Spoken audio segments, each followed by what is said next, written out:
محبت پر یوں پیر لگائیں گے. حسبی ربی جل اللہ باقی کبھی غیر اللہ محمد صلی اللہ لا الہ الا اللہ. بسم اللہ الرحمن الرحیم نحمد ونصلی ونسلم علی رسول الکریم اما بعد فاعوذ باللہ من الشیطان الرجیم بسم اللہ الرحمن الرحیم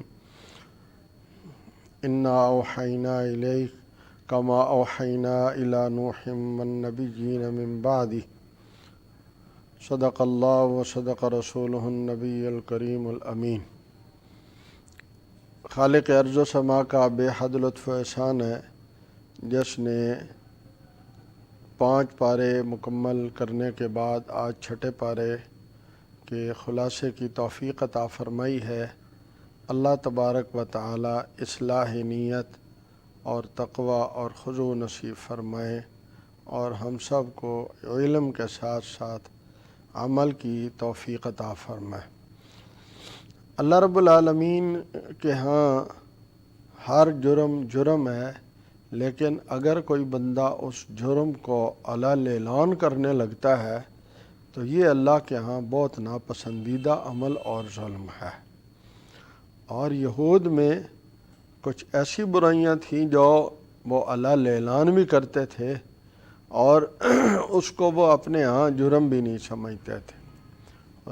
اب میں ان میں سے چند باتوں کا ذکر کروں گا اور اس پر اللہ نے ان کے لیے کیا سزائیں بتائیں.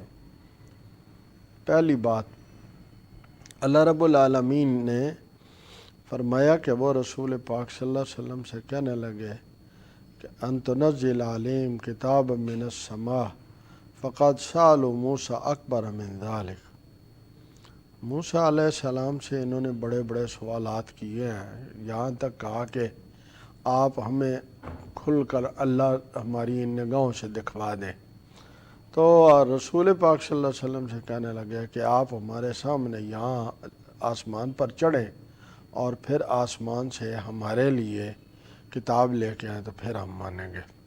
اللہ تبارک و تعالیٰ فرماتے ہیں ان کی عہد شکنی کی وجہ سے، انبیاء کو ناحق قتل کرنے کی وجہ سے، سود لینے کی وجہ سے، نبیوں کے احکامات کو توڑنے کی وجہ سے، اور ہم نے ان کو کیا کیا، ان کے دلوں کو سخت کر دیا اور ان پر اپنی لعنت کر دی. اور رب العالمین نے یہاں ایک عقیدے کی اصلاح فرمائی. جیسے میں پہلے بھی عرض کر چکا کہ مسلمانوں کا یہودیوں کا عقیدہ یہ ہے کہ ہم نے حضرت عیسیٰ علیہ السلام کو قتل کر دیا. عیسائیوں کا عقیدہ یہ ہے کہ عیسیٰ علیہ السلام کو سولی پہ لٹکایا گیا اور وہ ہمارے گناہوں کا کفارہ ادا کر گئے، اس لیے وہ صلیب کو مقدس سمجھتے اور پوجتے ہیں. قادیانی مرزا غلام احمد قادیانی کا عقیدہ یہ ہے کہ عیسیٰ علیہ السلام کو انہوں نے پکڑ لیا تھا یہودیوں نے، اور پکڑ کر معاذ اللہ ان کے چہرے پہ تھوکا، ان کو گھسیٹا اور ان کو سولی پہ لٹکا دیا، اور ادھموئے تھے معاذ اللہ تو ان کو چھوڑ دیا. پھر وہ اپنی والدہ کے ساتھ وہاں سے یوں ہجرت کی اور یروشلم یعنی بیت المقدس کے پاس سے وہ ہجرت کر کے تو کشمیر سری نگر کے محلہ یارخان میں آ کر، جو ایک قبر آج کل مشہور ہے یوز آصف کے نام سے، یہ عیسیٰ علیہ السلام کی قبر ہے. خیر یہ تو علمی باتیں بعد میں ہوتی رہیں گی، میں تو صرف عقائد کی بات سنا رہا ہوں. ہمارے نزدیک امت کا 1400 سال سے اس بات پر اتفاق ہے کہ جب یہود نے گھیرا کر لیا حضرت عیسیٰ علیہ السلام کو گرفتار کرنے کے لیے، تو اللہ تبارک و تعالیٰ کے حکم سے عیسیٰ علیہ السلام نے اعلان کیا کل قیامت کے روز کون میرے ساتھ اپنا حشر چاہتا ہے. ایک حواری ان کا تھا صحابی، اس نے سب سے پہلے کہا تو آپ نے فرمایا پھر میرا لباس تمہیں پہننا ہوگا، تیرا میں پہن لیتا ہوں، اور میری سزا جو میرے متعلق ہوگی ان کے نظر میں وہ تجھے ہوگی. وہ تیار ہوا، اس نے انہوں نے آ کر جب گھراؤ کیا وہ تھا، اندر آ کر کمانڈوز نے اس کو پکڑا۔ عیسیٰ علیہ السلام کے لیے اللہ نے 2 فرشتے اتارے جو ان کے کندھوں پر، عیسیٰ علیہ السلام زندہ آسمانوں پر چلے گئے اور اب بھی وہ دوسرے آسمان پر ہیں، اور قرب قیامت وہ دمشق کی جامع مسجد کے مشرقی مینارے پر حضرت عیسیٰ، حضرت امام مہدی علیہ الرضوان کے دور میں، ان کے دور حکومت میں وہ نازل ہوں گے۔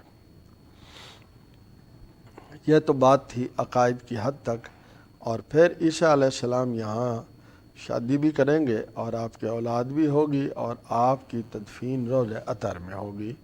یہ جتنی باتیں میں نے کہی ہیں یہ رسول پاک صلی اللہ علیہ وسلم کی مبارک احادیث سے اور کچھ جزوی چیزیں قرآن مجید کے سے بھی ثابت ہیں، جیسے یہ اس کی تردید وما قتلوہ وما صلبوہ، نہ انہوں نے انہیں قتل کیا نہ انہوں سولی پہ لٹکایا، ولیکن شبہ لہم، ان کے لیے تشبیہ کر دی گئی، اور ساتھ فرمایا بل رفعہ اللہ الیہ، اللہ نے انہیں اپنی طرف اٹھا لیا۔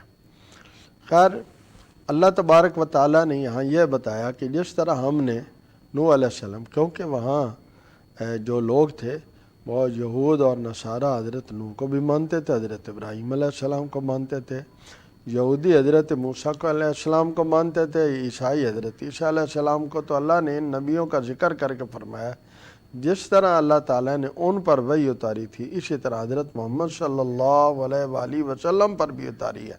تو جب ان کی وحی کو آپ تسلیم کرتے ہیں، ان کی نبوت کو وحی کی وجہ سے مانتے ہیں، تو حضور کی بھی وحی کو ماننا چاہیے۔ اب انبیاء کرام علیہم السلام کے کچھ مقامات بیان فرمائے۔ رسلا مبشرین و منذرین لئلا یکون للناس علی اللہ حجۃ بعد الرسل، اور ساتھ اہل علم کے متعلق فرمایا لیکن الراسخون فی العلم منہم والمؤمنون یؤمنون بما انزل الیک والمقیمین الصلاة والمؤتون الزکاة والمؤمنون باللہ والیوم الآخر اولئک سنؤتیہم اجرا عظیما۔ اللہ ہمیں اپنے اندر یہ صفات پیدا کرنے کی توفیق عطا فرمائے۔ اگلی سورۃ المبارکہ کا نام سورۃ المائدہ، مائدہ کا معنی دسترخوان۔ تو یہود کی قوم نے حضرت موسیٰ علیہ السلام سے جب وہ وادی عتیہ میں رہ رہے تھے پہنچ گیا تو انہوں نے مانگا کہ آپ اللہ تعالیٰ سے ہمارے لیے آسمان سے دسترخوان کھانا نہیں مانگ سکتے؟ تو حضرت موسیٰ علیہ السلام نے کہا کیوں بھئی؟ تو کہنے لگے تکون لنا عیدا لاولنا وآخرنا وآیۃ منک وارزقنا وانت خیر الرازقین۔ تو یہ وہ موسیٰ علیہ السلام نے اللہ سے دعا کی، ان کے لیے یہ دعا۔ اب اس دعا میں کیا تھا؟ موسیٰ علیہ السلام یعنی وہ چاہتے تھے کہ اس سے کیا ہوگا، وہ جو دسترخوان اترے گا اس کو ہم کھائیں گے، ایک تو ہمیں اس سے خوشی حاصل ہوگی، دوسرا ہمارا ایمان پختہ ہوگا۔ تو موسیٰ علیہ السلام نے دعا کی، اللہ نے دسترخوان اتار دیا، اس لیے اس کا نام سورۃ المائدہ ہے۔ سورۃ المائدہ میں بہت سارے احکامات ہیں، میں صرف گنواؤں گا اور تفصیلات میں نہیں جاؤں گا۔ نمبر 1 اوفوا بالعقود، اللہ کے وعدوں کو پورا کرو۔ نمبر 2 احلت بہیمۃ الانعام، تمہارے لیے بہت سے چوپائے حلال کیے گئے ہیں، اور ان میں سے بہت سی ایسی چیزیں ہیں جو ہم نے تمہارے لیے بیان کر دی گئی ہیں وہ تمہارے لیے حرام ہیں۔ اختصار سے حرمت علیکم المیتہ والدم ولحم الخنزیر وما احل لغیر اللہ بہ والمنخنقۃ والموقوذۃ والمتردیۃ والنطیحۃ وما اکل السبع الا ما ذکیتم وما ذبح علی النصب وان تستقسموا بالازلام۔ یہ 11 چیزیں اللہ نے یہاں حرمت کی بیان فرمائیں۔ اسی صورت میں آگے جا کر حرمت کی کچھ چیزیں اور بھی بیان فرمائیں۔ یا ایھا الذین آمنوا انما الخمر والمیسر والانصاب والازلام رجس من عمل الشیطان، شراب، بت، جوا اور پانچ سے کیا تھا بس اتنا بتاتا ہے چلوں کہ وہ 100 بندہ مثال ہے، ایک اونٹ خریدتے اور پھر اس کو ذبح کرتے۔ اب وہ 100 بندے کے لیے اونٹ کافی تو ہوتا نہیں تھا، تو وہ اس کے لیے نا وہ مقرر کر دیتے کہ بھئی ہم اس طرح نہ قرآن اندازی کریں گے تو یہ 20 بندے یا 15 بندے یا 25 بندے جس کا نام نکلے گا اس کو مل جائے گا۔ تو اللہ تعالیٰ نے اس کو فرمایا یہ رجسم من عمل شیطان، یہ ناپاک ہے، شیطانی عمل ہے۔ تو ہمارے یہاں بھی جتنی بھی اس قسم کی یہاں سکیمیں اور صورتیں چلتی ہیں یہ اسی زمرے اور حکم میں آتی ہیں۔ اللہ تعالیٰ ہم سب کو حلال اور حرام کا خیال رکھنے کی توفیق عطا فرمائے۔ جو لوگ تنگ دستی میں بھی اللہ کے حکموں کا خیال رکھتے ہیں، اللہ ان کی نسلوں میں بھی خیر اور برکتیں اور بھلائیوں کو جاری فرما دیتے ہیں، اور جو لوگ چھوٹے ایمان رکھ کر تھوڑی سی مشکل میں اللہ کے حکموں کو توڑ بیٹھتے ہیں، وہ آنے والے ایک لمبے اجر سے خود بھی اور اپنی اولادوں کو بھی اس سے محروم کر بیٹھتے ہیں۔ تو میں یہ عرض کر رہا تھا، احکامات کی بات ہو رہی تھی کہ بہت سارے احکامات اس سورہ مبارکہ میں بیان فرمائے ہیں۔ یہاں یہ بھی عرض کرتا چلوں کہ احکامات کے ساتھ ساتھ یہ بھی بتایا کہ اگر کوئی چوری کرتا ہے تو اس کے ہاتھ کاٹ دیے جائے، اور اگر کوئی ڈاکہ مارتا ہے تو سمت مخالف سے ہاتھ اور پاؤں کاٹ دیے جائے، دایاں ہاتھ بایاں پاؤں۔ اور ساتھ یہ بھی بتایا کہ یہ یہاں بھی یہ صرف قرآن مجید کا حکم نہیں ہے، یہ پہلی کتابوں میں بھی شریعتوں میں ہے، لیکن یہود نصارہ نے اس کو چھپا لیا۔ اب اللہ رب العالمین جہاں 5 فیصلے بتا رہے ہیں، وَمَن لَّمْ يَحْكُم بِمَا أَنزَلَ اللَّهُ فَأُولَٰئِكَ هُمُ الْكَافِرُونَ، جو اللہ کے فیصلے حکم کے مطابق فیصلے نہیں کرتے ہیں، فیصلے وہ پنچایت کے ہوں، فیصلے وہ عدلیہ کے ہوں، فیصلے وہ حکومتوں کے ہوں، فیصلے وہ ہمارے باہمی نزاع میں ہوں، ثالثی کے جسے ہم کہتے ہیں، تو تمام فیصلے اللہ کے حکموں اور حضور صلی اللہ علیہ وسلم کے بتائے ہوئے اصولوں سے کرنے کی ضرورت ہے۔ تو جو اس سے ہٹے گا، اللہ فرماتے اولئک هم الکافرون، اور دوسرا حکم فرمایا اولئک هم الظالمون، تیسرا فیصلہ فرمایا اولئک هم الفاسقون، یہ اللہ کے نافرمان ہیں، اور ساتھ ہی بتا دیا لا تتخذوا اليهود والنصارى اولیاء بعضهم اولیاء بعض، یہود نصارہ کو دوست نہیں بنانا، وہ ایک دوسرے کے تو دوست ہیں، تمہارے کوئی دوست نہیں ہیں۔ یا ایھا الذین آمنوا لا تتخذوا الذین اتخذوا دینکم ہزوا ولعبا، جنہوں نے دین کا مذاق اڑایا، کھیل کود بنا دیا، ان کو بھی تم نے اپنا دوست نہیں بنانا۔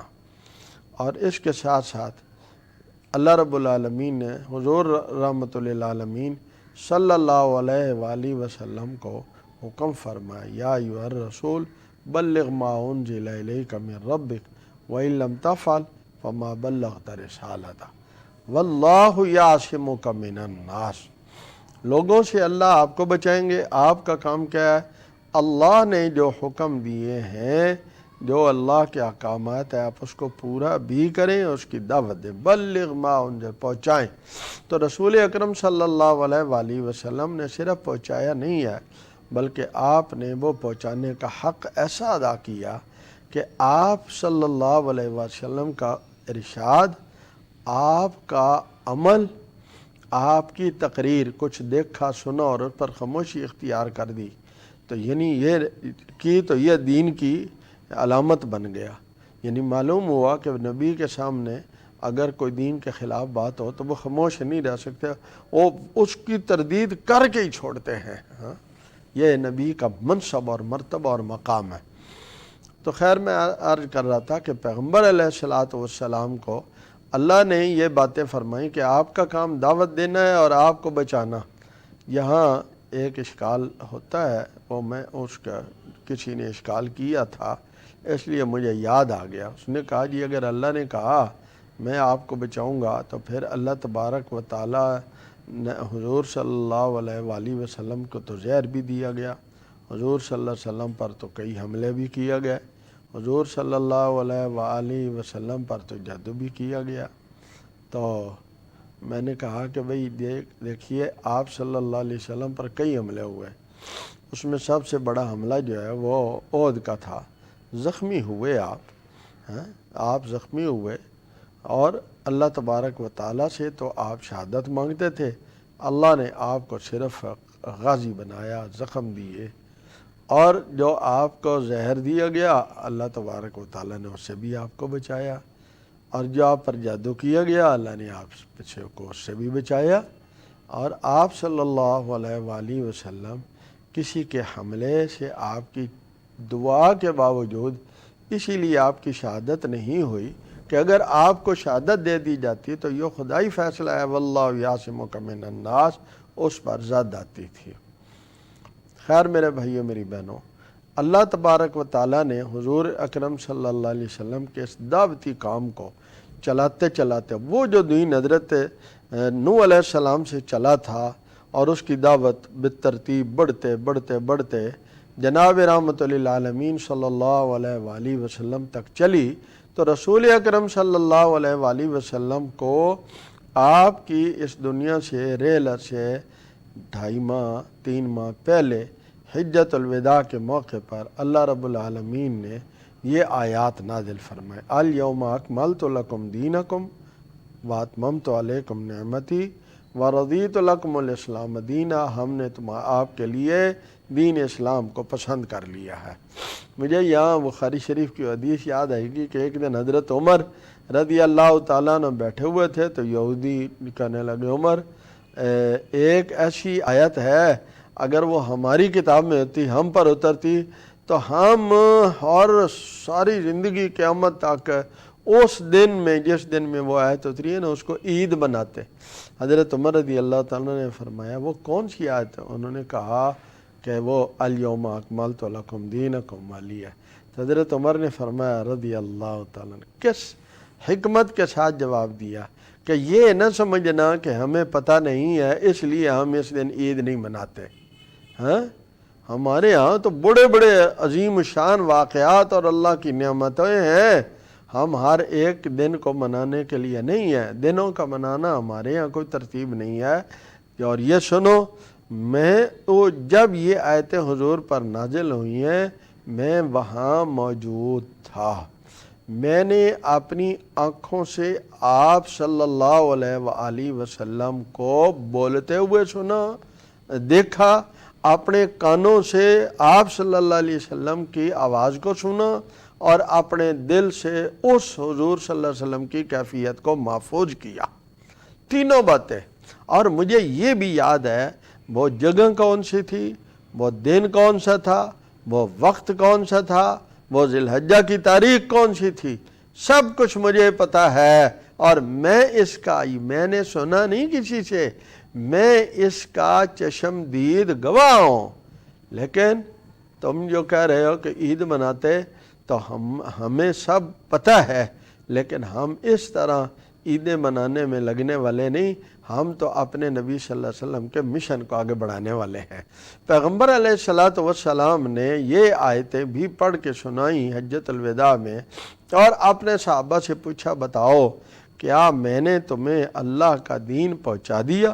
تو سب نے مل کر کہا پہنچا ہی نہیں دیا، آپ نے قد بلغت الرسالہ وَأَدَّيْتَ الْأَمَانَةَ وَنَصَحْتَ الْأُمَّةَ وَجَاهَدتَ فِي سَبِيلِ اللَّهِ حَقَّ جِهَادِهِ، آپ نے اللہ کے اس مشن کو پورا کرنے میں آپ نے محنت اور کوشش کا حق ادا کر دیا۔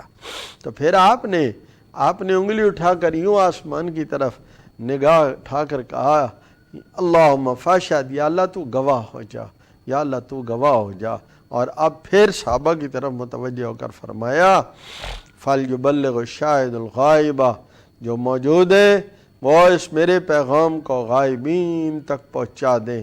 پیغمبر علیہ السلام نے ایک بڑا تاریخی خطبہ دیا، کسی وقت فرصت کے وقت میں آپ کو بتائیں گے کہ وہ آپ صلی اللہ علیہ وسلم نے اس خطبے میں کیا کیا باتیں، اور پوری امت کے لیے آنے والے وقت میں ایک نصب العین دے دیا پیغمبر علیہ السلام نے۔ اسی کے ساتھ احکامات میں چند باتیں اور ہیں۔ پہلی بات، جو ہم وضو کرتے ہیں اس کا قرآن مجید نے پورا ایک طریقہ بتایا ہے۔ یا ایھا الذین آمنوا اذا قمتم الی الصلاۃ فاغسلوا وجوہکم وایدیکم الی المرافق وَامْسَحُوا بِرُؤُوسِكُمْ وَأَرْجُلَكُمْ إِلَى الْكَعْبَيْنِ، ایمان والو جب نماز کا ارادہ ہو تو اپنے چہروں کو دھوبو، اپنے ہاتھوں کو بازوؤں تک دھوبو، سر کا مسح کرو، پاؤں کو ٹخنوں تک دھوئیں۔ وَأَرْجُلَكُمْ إِلَى الْكَعْبَيْنِ، کعب جانتے ہیں پاؤں کے دائیں بائیں جو ابھری ہوئی جگہ ہوتی ہے نا، ان کو کعب کہتے ہیں۔ تو کچھ لوگ قرآن مجید کی اس آیت میں تحریف کر کے تو اس کو وَامْسَحُوا بِرُؤُوسِكُمْ کے ساتھ سر کا مسح کرو اور پاؤں کا مسح کرو۔ تو میرا سوال یہ ہے کہ جب پاؤں کا مسح کرتے ہیں تو ایک ہاتھ سے کرتے ہیں، تو پھر وہ بھی اپنے اوپر سے پاؤں کا مسح پاؤں کا کرتے ہیں، تو جب کہ حکم تو کیا ہے پاؤں کو پھر اگر مسح بھی کرنا ہے تو کہاں تک؟ ٹخنے تک کریں۔ تو بس 2 ٹخنوں تک تو پھر دونوں ہاتھوں سے ہی کریں گے نا، ادھر سے کریں گے ایک ہاتھ سے، دوسرے ہاتھ سے دوسرے ٹخنے تک کریں گے، جبکہ مسح کرنے کے مسح کے قائل بھی ایک ہاتھ سے ہی مسح کرتے ہیں، چونکہ آپ صلی اللہ علیہ وسلم سے، صحابہ سے، آل بیت سے 3 انگلیوں سے ہی مسح ثابت ہے۔ اب وہ کعب ایک ٹخنے تک تو لے جا سکتے ہیں، دوسرے تک تو نہیں لے جائیں گے، یا تو پھر 2 بار کریں گے، ایک طرف انگلیوں سے کھینچ کے دائیں طرف لے جائیں، ایک طرف کھینچ کے بائیں طرف لے جائیں، اور 2 بار ہو جائے، جبکہ مسح 2 بار نہیں ہے، مسح تو ایک ہی بار ہے۔ تو یہ بات لوگوں کو کنفیوژن میں ڈالنے کے لیے ایسی باتیں ہوتی ہیں۔ قرآن مجید میں جو کچھ ہے اس کو ہم نے کسی ترکیب سے نہیں سمجھتا، ترکیب تو ہم چونکہ عجمی ہیں اس لیے پڑھتے ہیں، فاعل مفعول یہ چیزیں، مجرور مضاف مضاف الیہ موصول صفت یہ سمجھتے ہیں اس لیے تاکہ ہمیں ترجمہ سمجھ نہ آ جائے، لیکن تو اس ترجمے کے تابع نہیں کرتے اس عمل کو۔ ہمارا ایمان یہ ہے کہ قرآن مجید ایک بنیادی ضابطہ حیات ہے، اور رسول پاک صلی اللہ علیہ وسلم کا ارشاد، حضور کا عمل، حضور کی تقریر، حضور کی سنت، وہ اس کی تشریح اور وضاحت ہے۔ اسی طرح دوسری بات میرے بھائیوں، یہاں حکم دیا کہ اے ایمان والو عدل اور انصاف کا خیال رکھو۔ عدل و انصاف آج اٹھتا چلا جا رہا ہے، اللہ تبارک و تعالیٰ امت میں پھر عدل قائم کر دے۔ بہت سارے لوگ کہتے ہیں کہ دوسری قوموں میں بڑا عدل ہے، حالانکہ ایسی بات نہیں ہے۔ اس وقت پوری دنیا سے عدل اٹھتا چلا جا رہا ہے۔ عدل صرف اس کو نہیں کہتے کہ آپ نے عدالتوں میں فیصلے کر دیے ہیں، وہ تو ایک شعبہ ہے، وہ مضبوط شعبہ ہے، اس میں عدل ہے، لیکن سیاست میں بھی عدل ہے، گھر میں بھی عدل ہے، عبادات میں بھی عدل ہے، وقت گزاری میں بھی عدل ہے، ہر چیز میں ایک عدل اور اعتدال ہے۔ اور ایک جزوی طور پر کہیں کوئی کر کے یہ نہ سمجھے کہ اس نے عدل کے تقاضوں کو پورا کر دیا۔ عدل کے تقاضے تو پورے ہوں گے جب وہ تمام زندگی کے شعبوں میں عدل قائم ہو جائے۔ تو اللہ تعالی ہمیں اس کی توفیق عطا فرمائے۔ اور ہمیں یہاں چونکہ یہاں عدل کا حکم ہو رہا تھا تو ساتھ ہی 2 باتیں حضرت موسیٰ علیہ السلام کی قوم کے حوالے سے بیان کر دیا اللہ نے۔ ایک تو یہ کہ موسیٰ علیہ السلام نے جب انہیں کہا نا کہ چلو تم جو ہے وہ میرے ساتھ جہاد میں چلو، تو یہ کہنے لگے اذهب انت وربک فقاتلا، تو جا تیرا رب، ہم تو یہاں بیٹھے ہیں، نہ آؤ نہ قائدون، ہم نہیں جائیں گے۔ دوسرا حابیل اور قابیل کا واقعہ بیان فرمایا ہے۔ یہ 2 بھائی تھے حضرت آدم علیہ السلام کی اولاد میں سے، اور ان میں سے جو قابیل ہے جو حابیل ہے اس کی قربانی قبول ہو گئی اور قابیل کی قبول نہ ہوئی، تو اس نے اس کو حسد میں اپنے بھائی کو قتل کر دیا۔ تو اس نے کہا میں تو تمہیں قتل نہیں کروں گا، تم جو چاہو کر لو، میں آخرت خراب نہیں کرنا چاہتا۔ مجھے یہ حدیث پاک یاد آ گئی، نبی کریم صلی اللہ علیہ وسلم نے فرمایا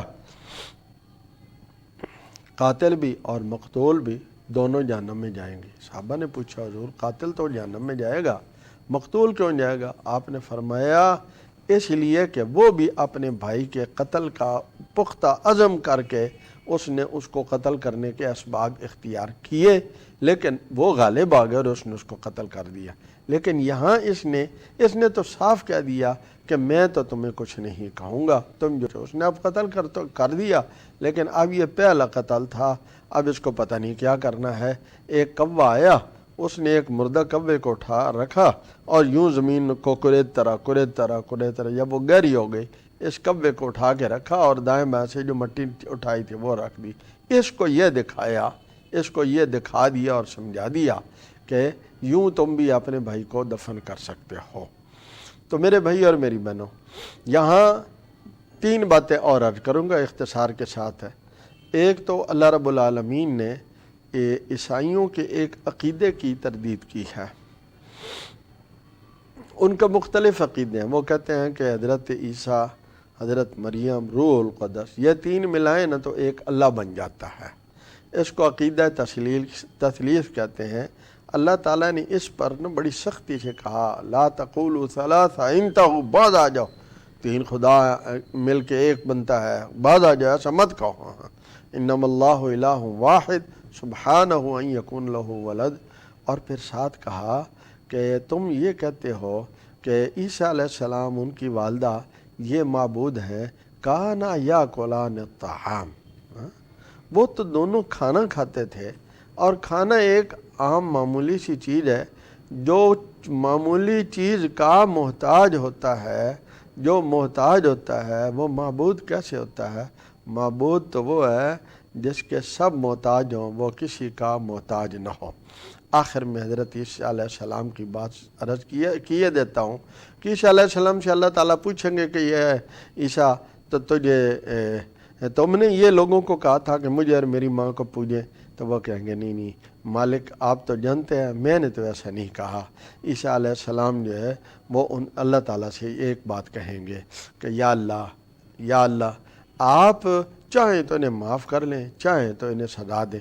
یہی بات تلاوت کرتے کرتے ہمارے پیارے آقا علیہ الصلوۃ والسلام جب اس جگہ پر پہنچے تو آپ کے دل میں امت کا خیال آ گیا، ان تعذبہم فإنہم عبادک وإن تغفر لہم فإنک انت العزیز الحکیم۔ ادھر پیغمبر پڑھ رہے ہیں، ادھر آنسو بہتے بہتے ساری رات گزر گئی۔ حضرت بلال رضی اللہ تعالیٰ نے دستک دی، حضور نماز کا وقت ہو گیا ہے۔ یوں پیغمبر علیہ السلام امت کا خیال آ گیا میدان محشر کے حوالے سے کہ یوں امت، یا اللہ یہ میری امت، یہ تیرے بندے ہیں، ان تغفر لہم، تیرے بندے ہیں، ان تعذبہم فإنہم عبادک، اگر عذاب دیں تو تیرے بندے ہیں، وإن تغفر لہم فإنک انت العزیز الحکیم، اگر تو ان کو معاف کر دے تو عزیز ہے، حکیم ہے۔ اور آخر میں فرما للہ ملک السماوات، زمین آسمان اور ساری چیزیں اللہ کی ہیں، واللہ علی کل شیء قدیر، اللہ ہر چیز پر قدرت رکھتے ہیں۔ اللہ ہمیں اس کا یقین نصیب فرمائے۔ وآخر دعوانا ان الحمد للہ رب العالمین۔ حسبی ربی جل اللہ، معافی کبھی غیر اللہ، محمد صلی اللہ، لا الہ الا اللہ۔ وبصوم غد نبيت من شهر رمضان۔ اور میں ماہ رمضان المبارک کے کل کے روزے کی نیت کرتا ہوں۔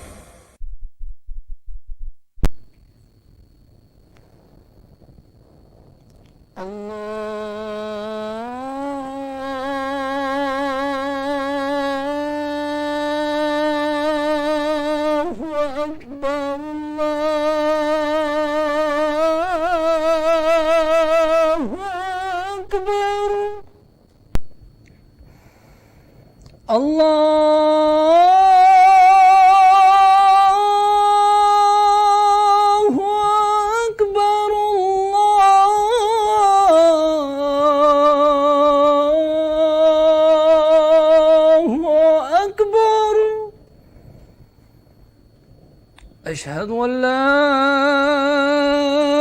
إله إلا الله،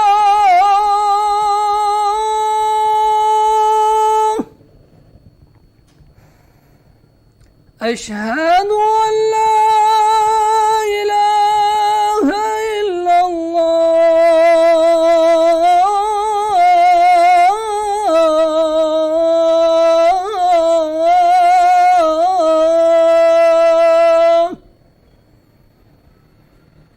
أشهد أن محمد رسول الله.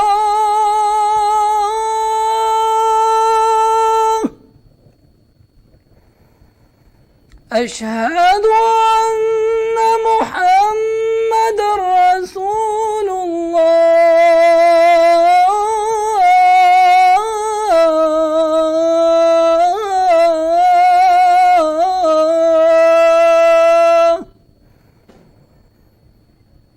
حي على الصلاة.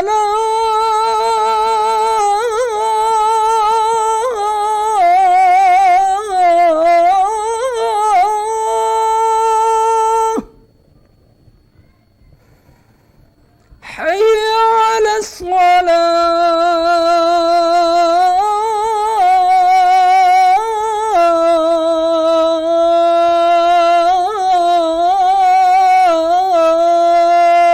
الصلاة.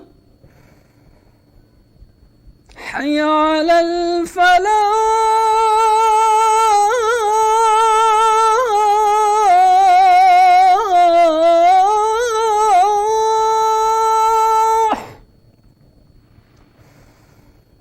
حي على الفلاح.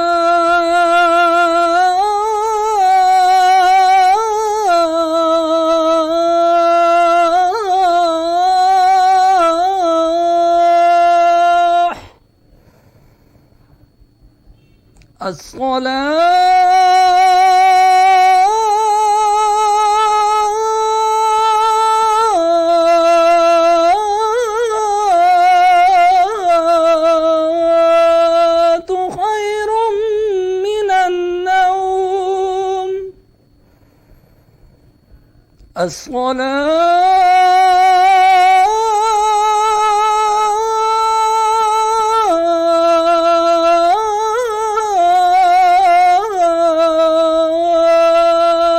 خير من النوم.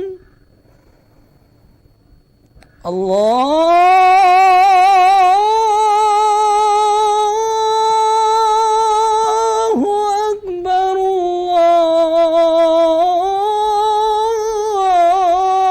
الله أكبر. لا